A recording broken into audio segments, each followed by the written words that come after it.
ओम नमो भगवते वासुदेवाय नमः। माताएं एवं बहनों, दोस्तों और साथियों, आपको भक्ति गाथा 1.7 में हार्दिक स्वागत है। तो दोस्तों, जैसा कि आप जानते हैं कि सावन का महीना में अधिक मास चल रहा है और अधिक मास में तुलसी माँ की कथा बहुत ही महत्वपूर्ण होती है। जो भी व्यक्ति इसे पूजते हैं और कथा को सुनते हैं, उनकी सभी मनोकामनाएं पूरी होती है। तो आइए आज हम तुलसी माँ की कथा सुनेंगे। तुलसी से जुड़ी एक कथा बहुत ही प्रचलित है। श्रीमद् देवी भागवत पुराण में इनकी अवतरण की दिव्य लीला कथा भी बनाई गई है। एक बार शिव ने अपने तेज को समुद्र में फेंक दिया था। उससे एक महातेजस्वी बालक ने जन्म लिया। यह बालक आगे चलकर जालंधर के नाम से पराक्रमी दैत्य राजा बना। इसकी राजधानी का नाम जालंधर नगरी था। दैत्यराज कालनेमी की कन्या वृंदा का विवाह जालंधर से हुआ। जालंधर महाराक्षस था। अपनी सत्ता के मद में चूर उसने माता लक्ष्मी को पाने की कामना से युद्ध किया, परंतु समुद्र से ही उत्पन्न होने के कारण माता लक्ष्मी ने उसे अपने भाई के रूप में स्वीकार किया। वहां से पराजित होकर वह देवी पार्वती को पाने की लालसा से कैलाश पर्वत पर गया। भगवान देवाधिदेव शिव का ही रूप धरकर माता पार्वती के समीप गया, परंतु माँ ने अपने योग बल से उसे तुरंत पहचान लिया तथा वहां से अंतर ध्यान हो गए। देवी पार्वती ने क्रुद्ध होकर सारा वृतांत भगवान विष्णु को सुनाया। जालंधर की पत्नी वृंदा अत्यंत पतिव्रता स्त्री थी। उसी के पति व्रत धर्म की शक्ति से जालंधर न तो मारा जाता था और न ही पराजित होता था। इसलिए जालंधर का नाश करने के लिए वृंदा के पति व्रत धर्म को भंग करना बहुत जरूरी था। इसी कारण भगवान विष्णु ऋषि का वेश धारण कर वन में जा पहुँचे, जहाँ वृंदा अकेली भ्रमण कर रही थी।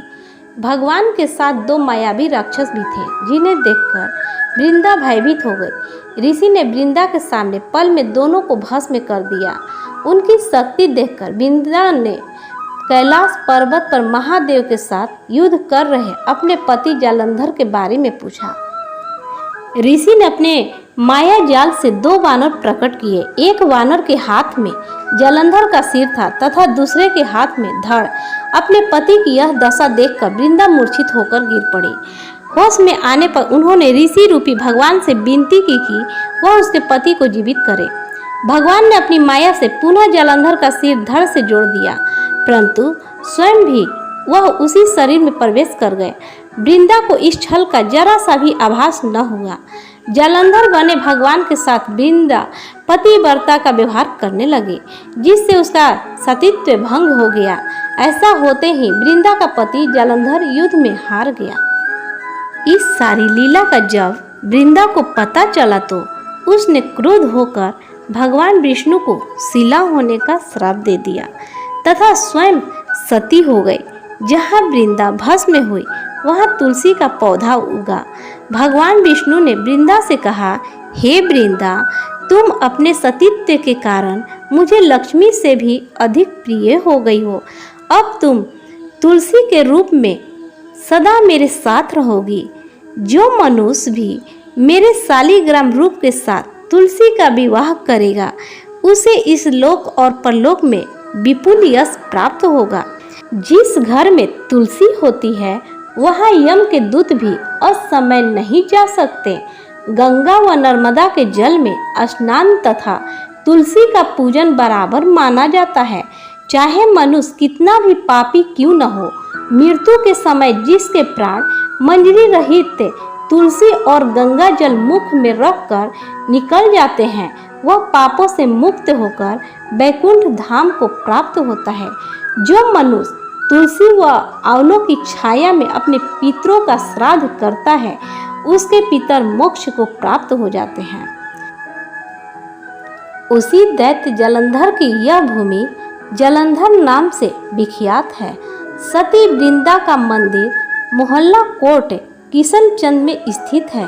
कहते हैं इस स्थान पर एक प्राचीन गुफा थी जो सीधी हरिद्वार तक जाती थी। सच्चे मन से 40 दिन तक सती वृंदा देवी की मंदिर में पूजा करने से सभी मनोरथ पूर्ण हो जाते हैं। तो प्रेम से बोलिए जय शालिग्राम, जय माँ तुलसी। दोस्तों आज हम सुनेंगे कि सावन मास में अधिक मास में पड़ने वाली प्रधनी एकादशी व्रत कथा।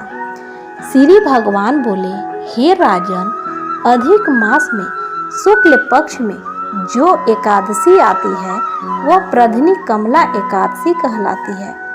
वैसे तो प्रत्येक वर्ष 24 एकादशियाँ होती हैं। जब अधिक मास या मलमास आता है तब इनकी संख्या बढ़कर 26 हो जाती है।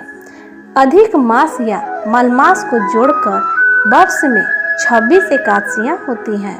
अधिक मास में 2 एकादशियाँ होती हैं जो प्रधनी एकादशी शुक्ल पक्ष और परमा एकादशी कृष्ण पक्ष के नाम से जानी जाती है। भगवान कृष्ण बोले, पुरुषोत्तम मास में अनेक पुण्यों को देने वाली एकादशी का नाम प्रधनी है।